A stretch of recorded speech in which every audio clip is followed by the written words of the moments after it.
So last week I did a review on the Canon M6, and it was really just a quick review, so you know the specifications, what is the megapixels, you know, what does it come with, and all those, you know, things that we really want to know when we're first learning about a new camera. But if you're really considering purchasing the camera and you want to know some of the less commonly shared better features of the camera, like is it really good in low light? What does it look like? What does the audio preamp sound like? What's the battery life kind of like? Just some of those different things that the camera has that may be different from other cameras. If you're interested in finding that out, you definitely want to stay tuned. We're going to be talking about that coming up next. What's up, guys? It's Diana here with Entre Woman TV, helping you transition your passion into the business that you love. And on this channel, we do small business and personal development tips, as well as tech reviews and other technology related just videos to kind of help you know the tech side of things when it comes to how to operate in your business, programs, as well as equipment that can help make that easier. So if that's something up your alley, definitely consider subscribing. So I want to talk more about the Canon M6, and the Canon M6 has absolutely, hands down, become my absolute most beloved camera at this point. And it seriously is a camera that I carry with me every single day. And it's so many great features about this camera. I just want to show you a little clip of what this camera can do.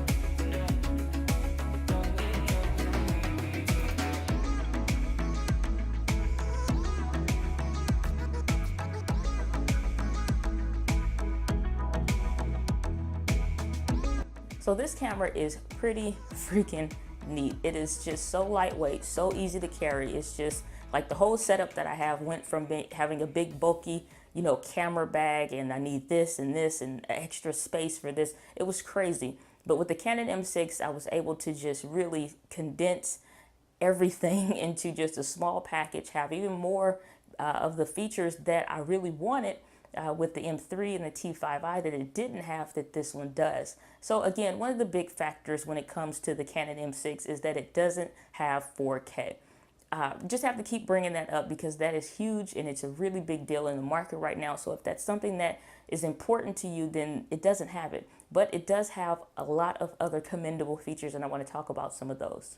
So one of the great things about the camera is just the simple lens options. Now you can have an extender ring or like an adapter. You can get one of those, pick one of those up on Amazon if you want to use, you know, one of the other brands, or if you have a lot of Canon glass already, maybe the EF or EFS mounts. This is an EFM, which is for the mirrorless. Then you can use the adapter to add it on and use any of your other lenses for photography or cinematography or anything like that. You can also have other Nikon lens or Sigma lens or just any of those other brands. You can have an adapter ring and use it on the Canon M6 as well as the M3. And so it doesn't matter if it doesn't have its own native lenses, which is the 15 to 45 you're looking at right now, the 18 to 55 millimeter lens that actually was standard with the M3. The 15-45 millimeter standard here with the M6, but I didn't need to buy it. I already had a lens. So you can pick up the 18 to 55 millimeter, which is what you're looking at right now. And this is a really good lens. I actually really enjoy it. And you can pick one of these up right now for about 90 bucks on Amazon, and I'll link descriptions to everything that I'm talking about in the description below. But this is pretty good. So one of the things when it comes to lens is the bokeh. Bokeh is the background blur. When you see one of those videos and you see that the background is really blown out, you know, how good does this camera perform when it comes to bokeh, or the lens? It's more the lens than really the camera. So with the 18 to 55, if you want to pick this up, this is probably the best budget option when it comes to lens for these Canon mirrorless cameras. And this actually does a pretty good job.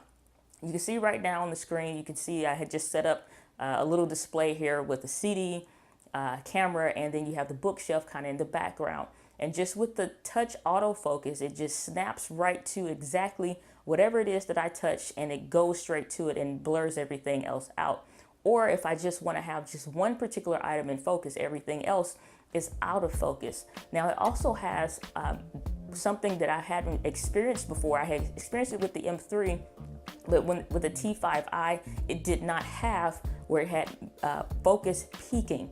Manual focus peaking is a great help if you're wanting to specifically just hone in on one specific area or one specific item versus other things, and you're not wanting to rely on the touch autofocus. Even on the M3, this was an amazing feature. So you have different colors that you can use, but this really highlights that specific thing so that you know that what you want is completely in focus and what you don't want is out of focus. And the focus ring on the 18 to 55 millimeter lens is just super smooth. Even the zoom features are super smooth on the camera end. So it's something that's really neat. And like I said, this is one of the best budget options when it comes to lens with the Canon M6. So one of the second great features that I love about this camera is the custom functions and the custom buttons that you have. Now on the mode dial, you have C1 and C2. And what this will allow you to do is set up your own personal custom settings. If you're typically shooting outside, let's say you're doing landscaping or you're typically doing portraits, or maybe those are the two types that you primarily shoot, you can set C1 to portraits, you can set C2 to your specific settings when it comes to landscape or anything else. Specifically for me, this comes in handy when I'm doing this particular studio shot. I can set up my camera for the C1, I have it set to be 24 frames per second and to be set up with these softbox light, and so when I sit right here, it's already ready to go every single time. I also have the custom function for the C2. I have that one set to 60 frames per second. So, and that's just a general setting. So it's 1920 by 1080p at 60 frames per second on that C2, so that if I'm outdoors, if I want to just capture my day, if I'm vlogging, then I'll typically use C2, just have some of the features in auto, like the aperture, just go ahead and set that to auto so that I'm always just properly colored, if you are properly exposed, so that I'm not blown out, that there aren't any issues or anything like that. But when I want to slow something down, then I can go from the 60 frames per second, slow it down about halfway, and really get some cinematic shots, or really just get some slow motion features and things like that. So that's been pretty cool, just to be able to switch back and forth. If I'm coming in the office, I can just switch it to C1 and I'm ready to go. It also has a button that the M3 didn't have, which is the multi-function button. This multi-function button lets me adjust, or not adjust it, but set it to whatever I want it to be. For me, I like to record a lot with this camera. I use it more for video than I do for photography. So what I have set it to is to record. So not only if I'm in the back of the camera, just the way your hands are going to just grip around the camera naturally, I have that top trigger set to just record. And I also have the thumb that's right there, the dedicated recorded button is already in the back. But if I'm sitting here, I can just go ahead and hit the record button, but I'm not using that, and I'll tell you why I'm not actually using any physical buttons and how I'm able to do that in just a little bit. But I love these custom buttons that come with the Canon M6. So the next best thing for me has been the Wi-Fi and the Bluetooth. The Bluetooth has been my best friend, and I just told you a moment ago that I'm not really hitting the button, or I'm having to move and get back to my seat or anything like that to get up and record. I'm actually using the Canon app, and this app lets me to record the video. I can take pictures and remotely control the camera sitting right here, or if I'm doing an interview and the camera is pushed farther back just to make sure everybody's in the frame, I can start and stop the videos right here. I can also take pictures and things like that. Also with the Wi-Fi, you can also go back, look at the actual images, play back the videos if you want to. You can do a lot of different things between the Wi-Fi as well as the Bluetooth, and it has been a phenomenal experience.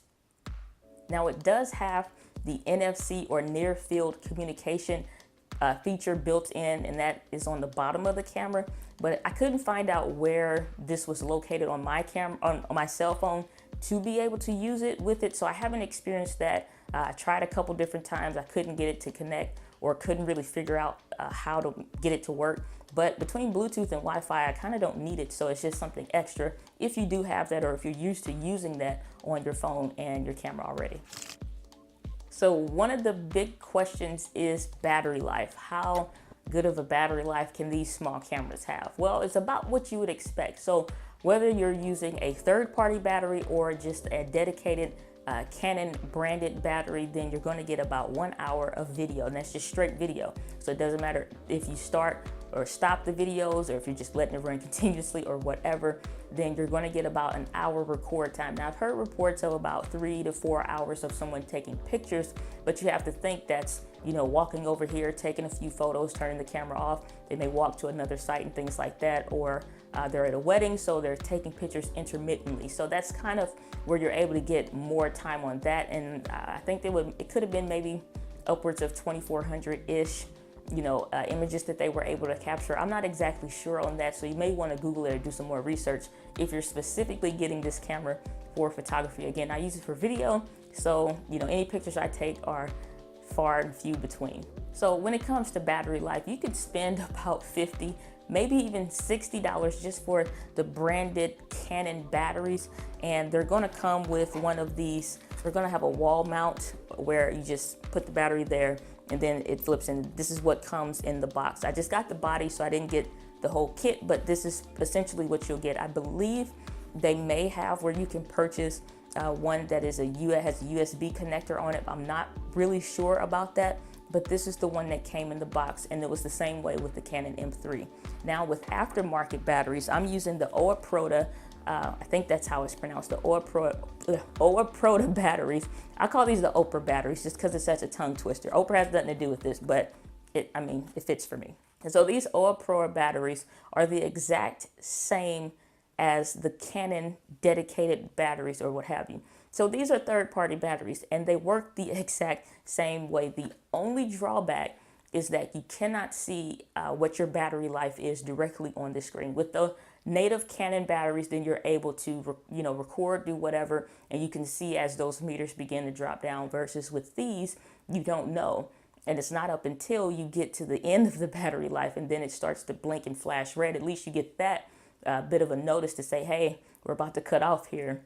You may want to switch batteries, but the timing is exactly an hour on both. It takes about 2 hours to charge on both using one of these other features that I have that it's one of my top secrets in my kit, which is just one of these battery banks that lets me record USB, and it works perfectly. And so I can tell, you know, how much battery life I have left. I can use one of these battery banks, and I can charge on the go. And that was the real reason why I got these Oprah batteries. It's really Oprah, but Oprah, stay with me. And so I can charge this via USB, and I don't need to use one of the Canon batteries, and I can hook this in to my charger and use it. So I actually prefer the third-party batteries just simply because I got the particular Autofocus battery set that has 2 of these batteries and a USB charger, so I don't have to worry about, you know, needing a wall outlet before I'm able to charge something. So what I do is I keep the battery bank with me, and then that way I can charge on the go, so I know exactly, you know, what my battery life is. If I need to recharge it, I'm driving to another location, then I can charge on the go, and I don't need a wall mount or anything like that or wall outlet to be able to record. And then if I just kind of want to know where am I at, I can plug this in and know how much I have left, and these run for a few days without needing to be recharged. So all of that stuff is in my on-the-go kit, and I carry this stuff with me daily just so I can record, vlog, and do things like that. So I prefer the third-party batteries and carry those more than I use the Canon batteries, actually. So it's pretty cool. So when it comes to audio, everybody knows, it's just a well-known fact that Canon cameras have terrible built-in preamps into the camera. And what that means is that just the normal recording feature built in is going to sound terrible. However, I found that to be better and better with the M3 and even better with the M6. Now, when I started with the T5i, especially when you're first getting your first cameras and stuff like that, you don't know some of these issues, and you won't really know until you experience them. And that's what it was with the T5i. And then you hear a lot of static in the background when you're recording. You're not really sure how to fix the hiss in the audio. I actually have a video coming up with that, but at the time of the recording, if it's uploaded, then I'll put it up here. With the T5i, the Canon SL1, some of the other ones, it has terrible hiss when you're recording, and so that preamp is just awful. Doesn't matter what you use, it's just terrible. So you need to use a third-party thing to hook it in, and just, it gets complicated. With the M6, it's not that bad. It's actually pretty decent. Now, maybe higher end cameras or things like that, they sound even better. Of course, they release a camera about every few months now, and so they're getting better and better. But when it comes to Canon preamps, they are pretty bad. However, this one is pretty good. I'm using the Purple Panda microphone. Anytime you see this lapel, it's the Purple Panda microphone, and I'm hooked in directly from the lapel microphone into the camera directly. And so this is what the audio would sound like directly straight into the camera. Whereas if I was using the T5i or the SL1, you're going to get a lot of hiss when I'm talking or when I'm not speaking. But with the M6, as well as it wasn't that bad with the M3, but with the M6, you don't have really that issue, and it does a pretty good job. So one of the other great features with this camera is the time lapse capability that's already built in. Most of the time when people are wanting to do time lapse, they are going to just record, set the picture to do, or not picture, set the video settings to set up and do whatever it is that they want, depending on the shot. If it's a nighttime shot, they may expose for the particular object, or expose if they were kind of recording you know, the clouds and things like that. So I've tested this out a couple different times. I've tested it out just recording the actual video and then condensing that down and speeding it up. The only difference that I've noticed where I'm using the actual time-lapse feature versus just recording and speeding it up in post-production is that when you have a video, the video isn't losing any frames in between there, whereas with the time-lapse feature, you have where it may be at 2, 3, or 5 seconds or what have you, where it's taking a picture every so many seconds, and then at the end, it'll condense all of those pictures into an actual already sped up video that you can play back in the camera. Whereas if you record, you know, for 15 minutes to maybe get, you know, a 10 or 15 second clip, then if you're using that, you're going to get pictures, and so it may look a little staticky versus one fluid motion that's sped up. Only thing is that it's going to eat into your memory card, so you want to make sure that you have ample space when you're recording. So other than that, that's pretty much it. There are a couple different picture profiles, different toy camera features, settings, and things like that. It even has like a food picture profile that you can set it to, not picture profile, but a food setting, image setting. It has like a fisheye setting, stuff like that. That's just fun to use, creative filters and things like that that the camera has built in. But these are some of the less commonly talked about features, great features of this camera. And just the more and more I use it, just the more and more I love it. Now, in the clip that you saw earlier with the only food shot that I've been able to get, because I mean, I'm just gonna be honest, when it comes to food and it's time to eat, I'm not thinking to pull my camera out and record a pretty cinematic shot and stuff like that. I'm thinking it's time to eat. Where's my fork? Where is my knife? The filters I don't have time typically to use because I'm capturing something moving. I'm capturing a thought on video for a vlog that I have or what have you, but they're there if you want to use them. So I'm curious, with everything that you've heard, what was one of your favorite features that you kind of liked, or even one of my little hacks that you liked most about the Canon M6? So let me know down in the comments and join into the conversation with the other entrees just like you. Thanks for watching today's video. Definitely consider subscribing if you enjoy content like this. As always, my friends, live with passion, and I will see you guys on the next video. See, this is the cool thing about this whole ordeal. I've been talking throughout this whole video since I hooked this up, and it's still charging. This is awesome. This is why I love this. And this, wait till you see the review on this one. This is the bee's knees.